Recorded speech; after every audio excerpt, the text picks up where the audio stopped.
գիտեք, որ վրաններում են հիմա, շարունակում են իրենց բողոքի ձայնը բարձրացնել, այսօր նախատեսված էր Սամվել Բաբայանի այցը այնտեղ, ինքը չի գնացել, կուսակիցներն են գնացել, ինչ ունեք զգուշացնելու մեր հայրենակիցներին։ Սամվել, ես մեր հայրենակիցներին ոչինչ չեմ զգուշացնի, որտեղ ամեն ինչ իրենց աչքի առաջ է եղել, արցախցիները առավել եւս գիտեն, թե ինչա տեղի ունեցել, ես պիտի Սամվել Բաբայանի մասին խոսեմ, ուրեմն Սամվել Բաբայանը մի տեղ է իր կյանքում ճիշտ գնացել, Էրատոյի հետ բունկեր, թող որտեղ կգնան, ուր կգնան, ինչ կանեն, մարդ, ես ուղղակի մի տեղ եմ ցավում, որ Սամվել Բաբայանը իր անցյալը գոնե թե ինչ որ ինձ որպես հաղթանակած սերնդի ներկայացուցիչ պատմել են, իր անցյալը ուրացել է հանուն Նիկոլի եւ Էրատոյի, դառնալով այդ դավաճանական զույգի հանցավոր խմբից մեկը։ Եթե ինքն է իր հաղթական անցյալը նախընտրել պարտված եւ ստորացված Սամվել Բաբայան դառնալուն Էրատոյի եւ Նիկոլի առաջ կզած, ես այդտեղ այլևս ասելիք չունեմ։ Յուրաքանչյուրը Հայաստանում ազատ է իր ընտրության մեջ, գոնե մտքի եւ խղճի տեսանկյունից։ Եթե իր միտքն ու խիղճը հաշտ են Նիկոլի եւ Էրատոյի հետ, այստեղ մենք անելիք չունենք։ Թողեք իրենց թողնենք Նիկոլի եւ Էրատոյի հետ։ Եվ աննագիտեմ որ շտապում եք վերջին հարց, գլխավոր դատախազը Վազգեն Սարգսյանի անվան այդպես ակադեմիայի մեր կուրսանտների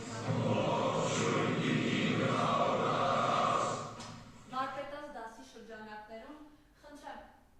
Եթե Հայաստանը գլխավոր դատախազ ունենար, միգուցե քննարկումներ անենք, բայց խոսքը երևի Նիկոլի օգնականի մասին է, ով Նիկոլի օգնականը լինելու պաշտոնում խմբագրում էր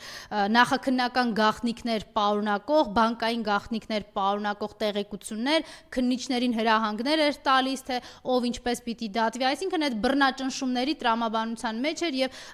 հիմա էլ շարունակում է կառավարության նիստերին եւ այդ կառավարության նիստերից դուրս Նիկոլին զեկուցել, թե որ գործով ինչ են կարողացել ում վրա կարել, ինչպես են կարողացել Հայաստանի քաղաքացիների իրավունքները ոտնահարել եւ ամենակարևորը ինչպես են կարողացել պաշտպանել ադրբեջանցիներին, զրկելով իրենց ցանկացած անհարմարությունից։ Այն միջազգային հետախուզումները, որի մասին դուք խոսեցիք, հանկարծ ոչ մի դիվերսանտ եւ ոչ մի ադրբեջանցի եւ թուրք իրեն աշխարհի ոչ մի ծայրում նեղված չզգա, հիշելով, որ Հայաստանը ունի իրավապահ համակարգ կամ դատախազություն։ Սա խայտառակություն է։ Ես անկեղծ եմ ասում, ես նույնիսկ սա չեմ ուզում մեկնաբանել, ընդհանրապես խղճալով այն տղաներին, որ այստեղ նստած են, ընդհանրապես հասկանալով, որ այս տղաներին, դե եթե մենք սպաներ ունենայինք, հնարավոր է, որ Նիկոլին պատվի առնողել չլներ։ Եթե մինչև հիմա այդ բանակում Նիկոլին պատվի առնող կա, ես պատկերացնում եմ, թե ինչքան է պատվազրկել Նիկոլ այդ ամբողջ համակարգը, եւ եթե ասֆալտչիկ Սուրոն մինչև հիմա ասֆալտի տենդերների եւ ատկատների, այո, տենդերների եւ ատկատների ամենակարևոր սուրբ գործին ա տրված, դե բանակն էլ պիտի այս վիճակում լինի։ Այս տղաները իհարկե սրան արժանի չեն։ Ես շատ հույս ունեմ, որ Հայաստանի պետության վերականգնումից հետո այս նույն սպայական կրթահամալիրներում կարողանալու են այդ ուսանողներին նաև սովորեցնել, որ հարգանքը պետության հանդեպ, արժանապատվությունը բանակի եւ սեփական գործողությունների հանդեպ ավելին է, քան օրվա իշխանություններին ծառայելը։ Եվ գիտեք, որ սմա դատապարտվածների հետ ինչ արեցին, ահազանգ երեկային, մանրամասները հայտնի է, ջարդել են բարեբուն իմաստով, այս մարդիկ այլևս իրենց պատիժը։ Բայց մենք խոսում ենք, մենք ասում ենք, չէ, Հայաստանի ոստիկանությունը դրա համար է, Հայաստանի իրավապահ համակարգը դրա համար է, հային նվաստացնելու, սպանելու, հայի սպանությունը ադրբեջանցու կողմից կոծկելու համար, որպիսի միշտ, այո, հայերը այստեղ չեն կարող գոյատևել, քանի ստեղ կա Նիկոլը։ Ոչ մի տարբերություն չկա Թուրքի եւ Ալիևի հարձակումների եւ Նիկոլի հարձակումների միջեւ։ Այսինքն Հայաստանի քաղաքացուն դուք տեսել եք փողոցում, նույնիսկ հենց չեմ խոսում, եք քրեակատարողականում այդ փակ համակարգում, որը ընդհանրապես անթույլատրել է, եթե մենք MIP ունենայինք, որը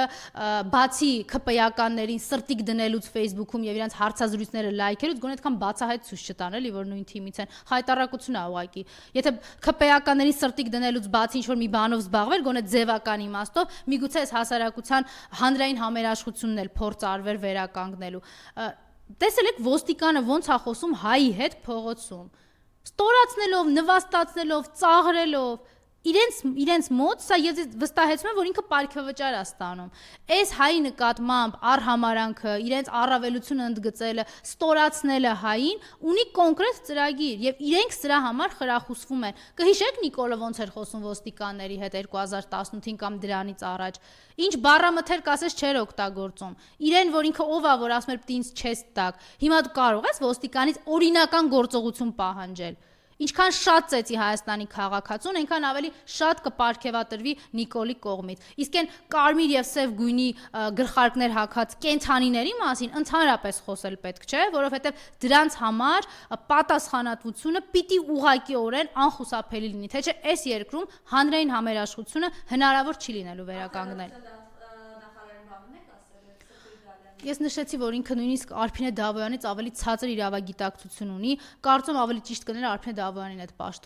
այդ պաշտոնին նշանակել, որովհետև սա ավելի խայտառակություն է։ Եվ չմոռանաք, հարգելի քաղաքացիներ, որ երբ որ Սրփուի Գալյանը գլխավոր դատախազությունում էր աշխատում, ինքնավար մարմին, օբյեկտիվության, բազմակողմանիության եւ լրիվության շրջանակներում գործող մի մարմնի